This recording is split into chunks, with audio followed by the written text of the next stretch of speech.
ఈరోజు యేసు ప్రభు చెప్తున్నటువంటి మాట 23వ అధ్యాయము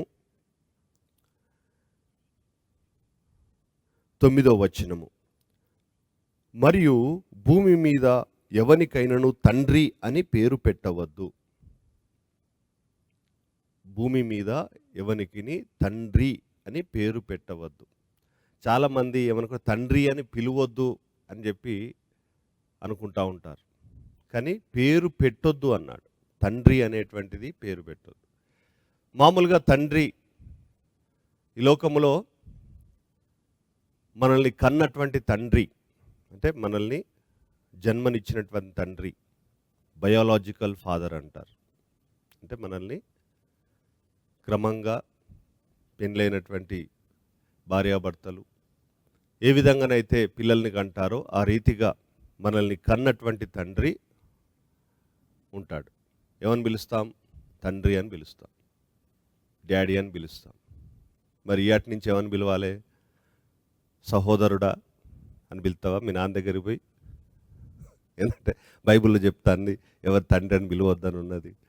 అందరు సహోదరులు కాబట్టి సహోదరుడా అని పిలుస్తావా మీ నాన్ను? ఏంటిది? ఎవరిని పిలుస్తాము? తండ్రి అని పిలుస్తాం. ఎవరైనా బయాలజికల్ ఫాదర్ అంటే మనల్ని కన్నటువంటి తండ్రి. మనం మామూలుగా పేరేం రాస్తాము? నీ పేరు రాసుకుంటావు జయప్రకాష్ సన్ ఆఫ్, ఏమని పెడతాం? సన్ ఆఫ్ అని పెడతామా? లేకపోతే సహోదరుడు జోజిరెడ్డి అని పెడతానా? ఏమని పెడతాను? ఎవరు? నాన్న పేరు రాస్తాం. ఎవరైనా రాస్తారు. అబ్రహాం కూడా తనకున్నటువంటి కుమారుడైనటువంటి ఈసాకు పిలిచాడు.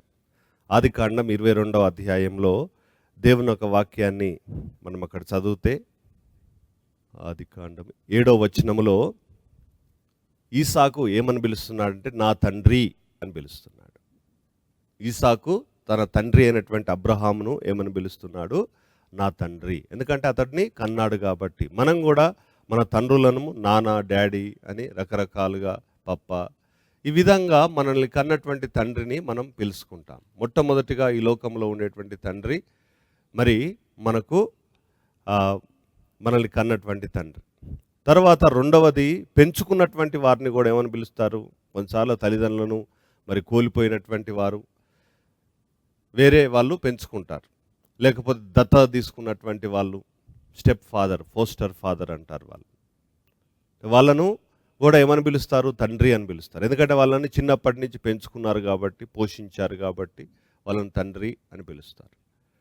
తర్వాత కొంతమంది ఈ లోకంలో పేదవారు, మరి నిస్సహాయులు, అభాగ్యులు, మరి అలాంటి వారికి సహాయం చేసి అలాంటి వారికి పోషణ, అలాంటి వారిని చూసుకున్నటువంటి వారందరినీ కూడా ఏమని పిలుస్తారు? తండ్రి అని పిలుస్తారు. యోబు అన్నాడు, నేను మరి పేదవానికి తండ్రిగా ఉన్నాను. యోబు గ్రంథంలో మనం దేవుని వాక్యాన్ని చదవచ్చు. 29వ అధ్యాయం 16వ వచనములో చదివితే నేను వానికి తండ్రిగా ఉన్నాను అంటే ఎవరికైతే తండ్రి లేడో తండ్రిగా ఉన్నాడు. మరి బీదవానికి మరి తండ్రిగా ఉన్నాడు, ఎందుకంటే వానికి పోషణ ఇచ్చాడు. విధురాన్లకు తండ్రిగా ఉన్నాడు, ఎందుకంటే వారి పక్షాన నిలబడి వారికి న్యాయం చేశాడు. ఈ విధంగా మరి యోబు గ్రంథము 29:16 దరిద్రులకు తండ్రిగా ఉంటిని. దరిద్రులకు ఏ విధంగా ఉన్నాడట? యోబు తండ్రిగా ఉన్నాడు. ఎందుకంటే వారికి కావాల్సినవి తిండి కావచ్చు, బట్ట కావచ్చు, ధనం కావచ్చు, వారికి కావలసినటువంటి సహాయాన్ని యోబు అందించాడు. పోషకుడుగా ఉన్నాడు, తండ్రి అని పిలుస్తున్నారు. క్రీస్తునందు ప్రియమైనటువంటి బిడ్డలారా, మనల్ని కన్నటువంటి తండ్రి ఆదాం అందరికీ తండ్రి, అవ్వ అందరికీ తల్లి. ఎవరు? ఎందుకంటే దేవుని ఒక వాక్యం 4వ అధ్యాయంలో మనం చదివితే అవ్వ అందరికీ తల్లి, అట్లాగే ఆదాము అందరికీ తండ్రి. మనకు మూల తండ్రి ఎవరు? ఆదాం.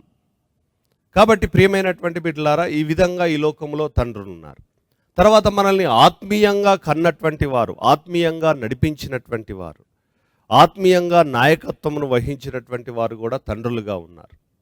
యెహోయాషు రాజు ఎలీషా ప్రవక్త దగ్గరికి వచ్చి నా తండ్రి, నా తండ్రి, 2వ రాజుల గ్రంథం 13వ అధ్యాయంలో దేవుని యొక్క వాక్యాన్ని మనము చదివితే అక్కడ 14వ వచనంలో నా తండ్రి అని పిలుస్తున్నాడు.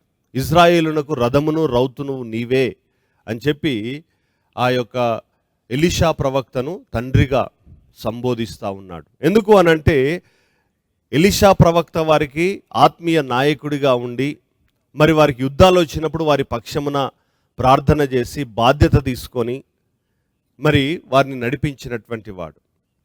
కాబట్టి ప్రియమైనటువంటి బిడ్డలారా, ఈ విధంగా ఈ లోకంలో ఉన్నారు. పరలోకంలో ఉన్నటువంటి దేవుడు మనకు తండ్రి. తర్వాత పరలోకంలో ఉన్నటువంటి దేవుడు మనకు తండ్రి. మనం పరలోక ప్రార్థన యేసు ప్రభు నేర్పించాడు. మత్తయి సువార్త 6వ అధ్యాయంలో మనం 9వ వచనంలో చదివితే పరలోకమందున్న మా తండ్రి అని పిలుస్తాం. దేవుణ్ణి మనం ఏ విధంగా సంబోధిస్తున్నామట? తండ్రి అని చెప్పి. ఎందుకు? తండ్రి అంటే ఎవరు? తండ్రి అంటే మనల్ని కన్నటువంటి వాడు, పోషించేవాడు, మన బాధ్యతను వహించి సమస్తాన్ని మనకు సమకూర్చి మనల్ని అన్ని విధాలుగా నడిపించేటువంటి వాడు, అన్ని నేర్పించేటువంటి వ్యక్తి మనకు తండ్రి. కాబట్టి ఇక్కడ పరలోకంలో ఉన్నటువంటి దేవుడు మనకు సమస్తమును దయచేయువాడు గనుక, సమస్తమును మనల్ని పుట్టించిన వాడు గనుక, మనకు సమస్తమును దయచేయువాడు గనుక ఆయన మనకు తండ్రిగా ఉంటున్నాడు. తర్వాత దేవుని ఒక వాక్యంలో ఇంకొక వచనం, యోహాను సువార్త 8వ అధ్యాయం 41వ వచనంలో అక్కడ యేసు ప్రభుతో యూదులు మాట్లాడుతున్నప్పుడు మేము దేవుడు మాకు తండ్రి అని చెప్పేసి వాళ్ళు యేసు ప్రభుతో అంటూ ఉంటారు. ఎందుకంటే అంత మునుపు ఏమన్నారు? అబ్రహాము మాకు తండ్రి.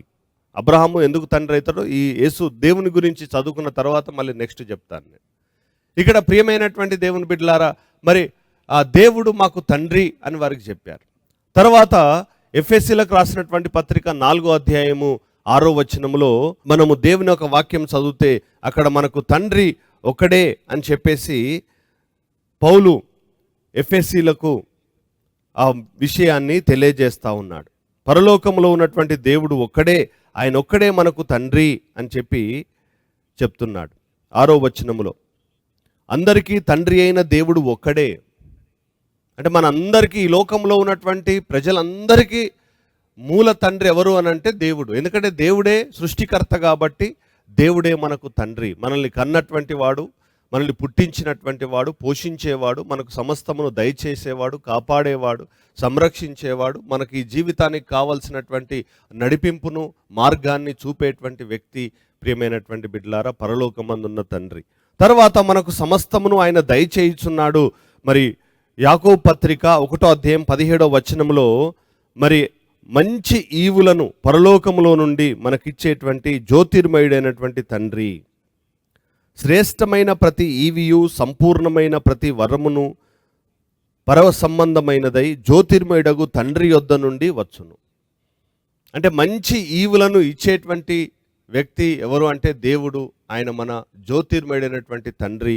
ప్రియమైనటువంటి దేవుని బిడ్డలారా, అయితే ఇజ్రాయేలు ప్రజలు అబ్రహామును తండ్రిగా పిలుచుకున్నారు. ఎందుకనంటే ఆయన వారికి మూల పురుషుడు కాబట్టి. యూదులు అనేవారు అబ్రహాము నుంచి వారి యొక్క మూలము ప్రారంభమవుతుంది, వారికి తండ్రిగా ఉన్నాడు. యెషయా ప్రవక్త గ్రంథము మనము యెషయా ప్రవక్త గ్రంథము 51వ అధ్యాయం 2వ వచనములో అబ్రహాము మీకు తండ్రి కాడా, మరి శారా మీకు తల్లి కాదా అంటే అబ్రహాము వారికి మూల పురుషుడు, మూల తండ్రి. తర్వాత యోహాను సువార్త 8వ అధ్యాయం 39వ వచనంలో కూడా యూదులేమంటారు? అబ్రహాము మాకు తండ్రి.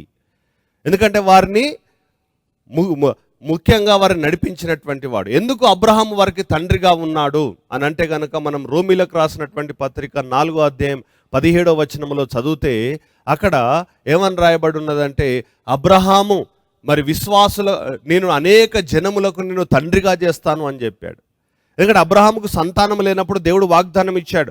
ఆదికాండం 17వ అధ్యాయంలో దేవుడు వాగ్దానం ఇచ్చాడు. ఏమంటే నువ్వు అనేక జనములకు తండ్రిగా ఉంటావు, ఈమె అనేక జనులకు తల్లిగా ఉంటుంది అని చెప్పి దేవుడు అక్కడ వాగ్దానం ఇచ్చాడు. కాబట్టి ఆ వాగ్దానమును బట్టి అబ్రహాము యూదులకు మరి ఇజ్రాయేలు ప్రజలకు ఒక తండ్రిగా వారు పిలుచుకుంటారు.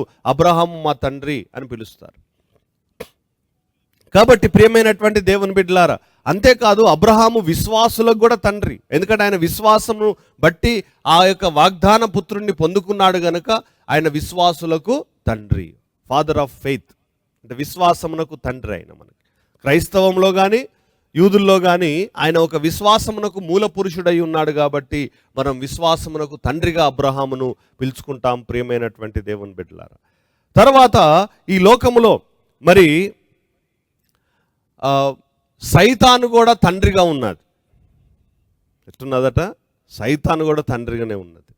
యోహాను సువార్త 8వ అధ్యాయం 44వ వచనంలో యేసు ప్రభు ఏమంటున్నాడు అనంటే, మీరు సైతాను మీ తండ్రి అని చెప్పి యేసు ప్రభు చెప్తున్నాడు. ఎందుకు? కీడు చేసేవాడు. ఎందుకంటే కీడు అనేది ఎక్కడి నుంచి వచ్చాది? సైతాన్ నుంచి వస్తుంది. కాబట్టి మీరు మీ తండ్రి యగు అపవాది సంబంధులు, మీ తండ్రి దురాశలను నెరవేర్చగోరుచున్నారు. ఆది నుండి వాడు నరహంతకుడై ఉండి సత్యమందు నిలిచినవాడు కాడు, వాని యందు సత్యమే లేదు. వాడు అబద్ధమాడునప్పుడు తన స్వభావమును అనుసరించియే మాటలాడును. వాడు అబద్ధీకుడును అబద్ధమునకు జనకుడునై ఉన్నాడు. అంటే పాపాలు చేసేవాడుకి తండ్రి ఎవరు అనంటే అపవాది, సైతాన్. సైతాన్ కూడా ఎవరికి ఉన్నది? తండ్రిగా ఉన్నది. ఎవరైతే దురాశలు నెరవేరుస్తారో, అబద్ధికులు ఉంటారో, నరహంతకులు ఉంటారో, వాళ్ళందరికీ తండ్రి ఎవరట? సైతాన్. తర్వాత క్రీస్తునందు ప్రియమైనటువంటి బిడ్డలారా, విగ్రహాలను కూడా ఇజ్రాయేలు ప్రజలు తండ్రిగా పెట్టుకున్నారు. దేవుని వాక్యములో మనము చదువుకుందాం. ఇర్మియా ప్రవక్త గ్రంథం 2వ అధ్యాయము 27వ వచనములో వాళ్ళు ఒక చెట్టును పట్టుకొని, నీవు ఒక విగ్రహాన్ని పట్టుకొని నీవు మా తండ్రివి అని చెప్పి వాళ్ళు ఆ విగ్రహారాధన చేసినటువంటి వారు ఇజ్రాయేలు ప్రజలు.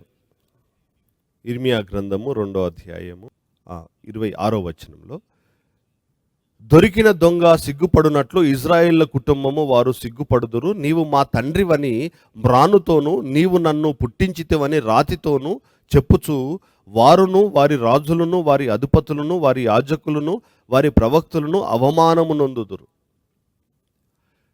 విగ్రహాన్ని పట్టుకొని, చెట్టు పట్టుకొని ఏమంటున్నారట? నీవు మా తండ్రివి, మమ్మల్ని అన్నవాడవు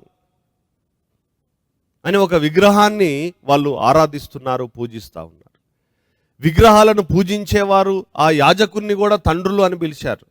మనం న్యాయాధిపతుల గ్రంథంలో 17వ అధ్యాయంలో దేవుని యొక్క వాక్యాన్ని చదువుకుందాం. 10వ వచనంలో అక్కడ మికాయా అనేటువంటి వ్యక్తి ఒక పోత విగ్రహాన్ని చేసుకొని మరొక లేవీయుడు అటువైపున వచ్చినప్పుడు అతన్ని ఏం చేశాడు?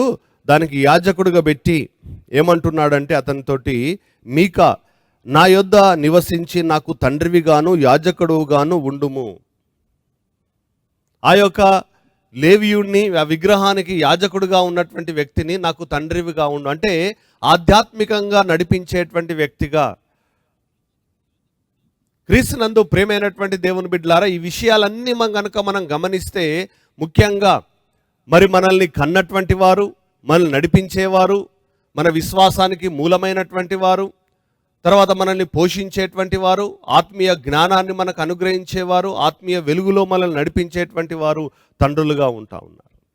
అయితే యేసుక్రీస్తు ప్రభు ఇక్కడ ఏమని చెప్తున్నాడంటే, ఎవరికి నీ తండ్రి అని పేరు పెట్టొద్దు. ఎందుకు పెట్టొద్దు? ఎందుకంటే ఇజ్రాయేలు ప్రజలు ఎవరిని తండ్రులు అని పిలిచేవారంటే ఈ సన్హద్రిన్ సభలో ఉన్నటువంటి పెద్దలను తండ్రులు అని పిలిచేటువంటి వాళ్ళు.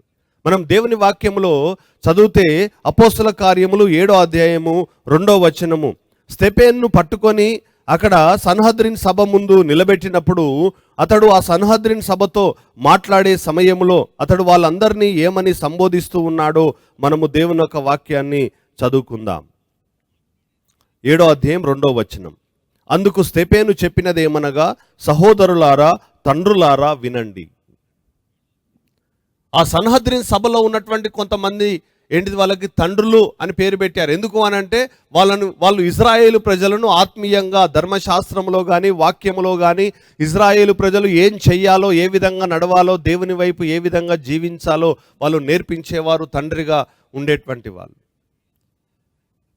ఎందుకంటే మనకు దేవుని యొక్క వాక్యంలో చూస్తూ ఉంటాం, కొన్నిసార్లు మరి తల్లులు కొంతమంది పిల్లల్ని పోషించే దాదీలు కూడా వాళ్ళకు తల్లులుగా ఉంటారు. ఎందుకు? వాళ్ళను చిన్నప్పటి నుంచి వారిని పెంచి పోషించేటువంటి వారు, వారికి అన్ని బుద్ధులు నేర్పించేటువంటి వాళ్ళు. మనం దేవుని వాక్యంలో రూతు గ్రంథములో చదివితే, రూతు గ్రంథము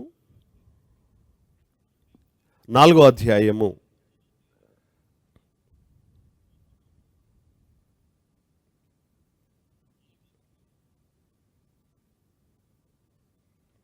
16వ వచనం.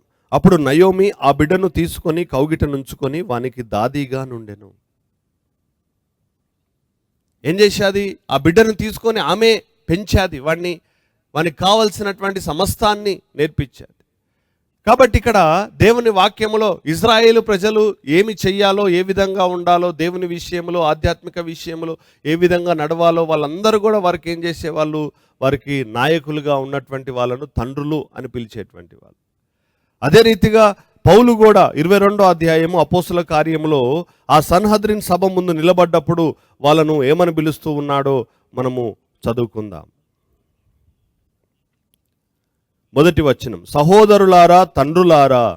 ఏమని పిలుస్తున్నాడు? సహోదరులారా తండ్రులారా అని వారిని పిలుస్తూ ఉన్నాడు, క్రీస్తునందు ప్రేమైనటువంటి దేవుని బిడ్డలారా. అయితే ఇక్కడ దేవుని ఒక వాక్యములో వాళ్ళు నిజంగా మరి తండ్రి అని ఎవరిని పిలవద్దా? యేసు ప్రభు మనల్ని తండ్రి అని ఎవరిని పిలవద్దని అంటున్నాడా? యేసు ప్రభు అక్కడ చెప్పినటువంటి ఉద్దేశం ఏంటిది? మరి యేసు ప్రభు ఒకవేళ తండ్రి అని ఎవరిని పిలవద్దు అని చెప్పినప్పుడు కొరింథీయులకు రాసినటువంటి మొదటి పత్రికలో 4వ అధ్యాయం 15వ వచనంలో మనము దేవుని యొక్క వాక్యాన్ని చదివితే అక్కడ పౌలు మరి కొరింథీయుల విషయంలో ఏమంటున్నాడో మనం చదువుదాం. 15వ వచనం, క్రీస్తునందు మీకు ఉపదేశకులు 10,000 మంది ఉన్నను తండ్రులు అనేకులు లేరు. క్రీస్తున యేసునందు సువార్త ద్వారా నేను మిమ్మును కంటిని గనుక మీరు నన్ను పోలి నడుచుకొని వారై ఉండవలనని మిమ్మును బతిమాలు కొనుచున్నాను. ఏమంటున్నాడు? తండ్రులు అనేకులు లేరు మీకు, నేను మీ తండ్రిని, నేను మిమ్మల్ని సువార్త ద్వారా నేను మిమ్మల్ని కన్నాను అని పౌలు చెప్తా ఉన్నాడు. అదే రీతిగా తిమోతి విషయంలో కూడా పౌలు ఏమంటున్నాడు? అతడు నాకు కుమారుడు, ఆత్మీయంగా నేను అతన్ని కన్నాను. మరి యేసు ప్రభు చెప్పినటువంటి మాట ప్రకారంగా ఎవరిని తండ్రి అని పిలవద్దు. కానీ యేసు ప్రభు యొక్క ఉద్దేశం ఏంటంటే అక్కడ కొంతమంది కేవలము అక్కడ తండ్రులు అని ఆ బిరుదు రావడానికి, అంటే వాళ్ళను ఎవరైతే అనుభవం కలిగినటువంటి వారుగా ఉంటారో వాళ్ళు అక్కడ తండ్రులు అని జస్ట్ పేరు పెట్టి పిలుచుకోవడానికి తప్ప తామేదో మరి గొప్పవారని అనిపించుకోవడానికి మాత్రమే అక్కడ ఏమవుతున్నారు? పోటీ పడుతున్నారు. లేదా తండ్రి అని మనం పిలువబడాలంటే దానికి తగినటువంటిది చెయ్యాలి. చెయ్యకుండానే తండ్రి అని పిలువబడదాం క్రీస్తునందు ప్రియమైనటువంటి దేవుని బిడ్డలారా. అందుకే ఇక్కడ డాడీ అంటాడు, మరి అక్కడ పోయి డాడీ అంటారు.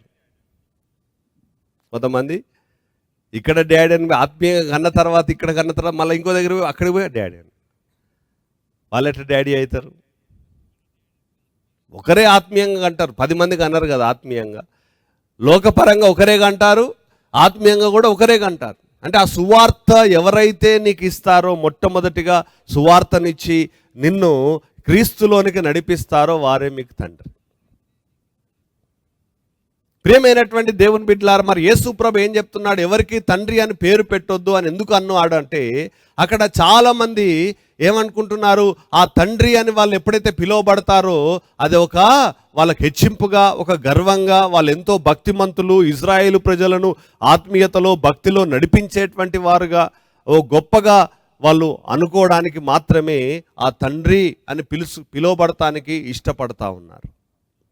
అంతేగాని నిజంగా వారిని ఆత్మీయంగా నడిపించేవారు కాదు, నిజంగా ఆత్మీయంగా కన్నటువంటి వారు కాదు, నిజంగా ఆత్మీయ జ్ఞానాన్ని వారికి ఇచ్చేటువంటి వారు కాదు.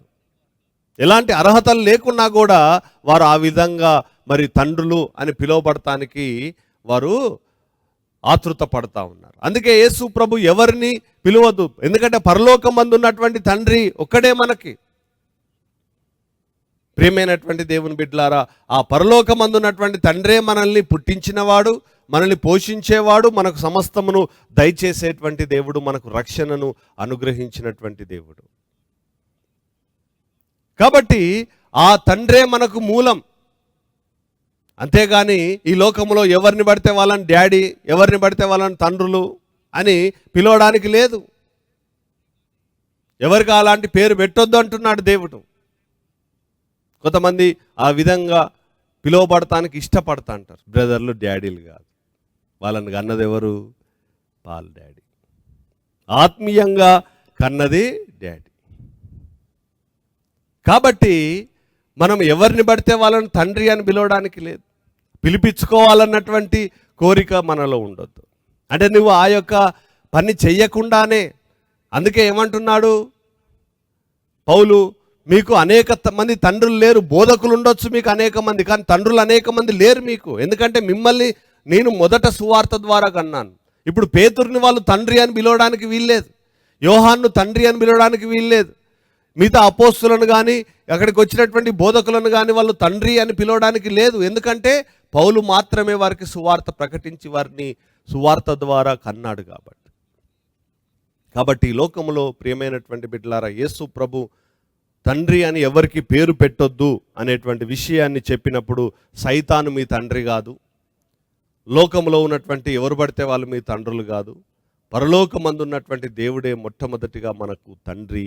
తర్వాత మనల్ని ఆత్మీయంగా సువార్త ద్వారా నడిపించేటువంటి వ్యక్తే మనకు తండ్రి. ప్రియమైనటువంటి బిడ్డలారా, అంతేగాని లోకంలో ఎవరు పడితే వాళ్ళు తండ్రులుగా దేవుడు ఉండొద్దు అని అంటున్నాడు. అలా ఉండకూడదు, ఎవరిని మీరు తండ్రులుగా చేసుకోవద్దు అని చెప్పి దేవుడు మనకు హెచ్చరిస్తూ ఉన్నాడు. కాబట్టి ఈరోజు పరలోకమందు ఉన్నటువంటి దేవుడు మొట్టమొదటిగా మన తండ్రి. ఆ తండ్రికి యొక్క బోధను విని ఎవరైతే ఆ తండ్రి బోధలో మనల్ని నడిపిస్తారో వారే మనకు తండ్రి. అంతేగాని సైతాను తండ్రి కాదు, లేకపోతే విగ్రహాలు మనకు తండ్రులు కావు, లేకపోతే ఈ లోకంలో ఉన్నటువంటి పాపపు మనుషులు దుర్బోధకులు మనకు తండ్రులు కాదు. సత్యమైనటువంటి పరిశుద్ధాత్మ దేవుడే మనల్ని నడిపించేటువంటి దేవుడు. ఆ పరిశుద్ధాత్మ దేవుడు ఎవరిలో ఉండి మనల్ని నడిపిస్తారో వారే మనకు తండ్రి అనేది గుర్తుపెట్టుకోవాలి.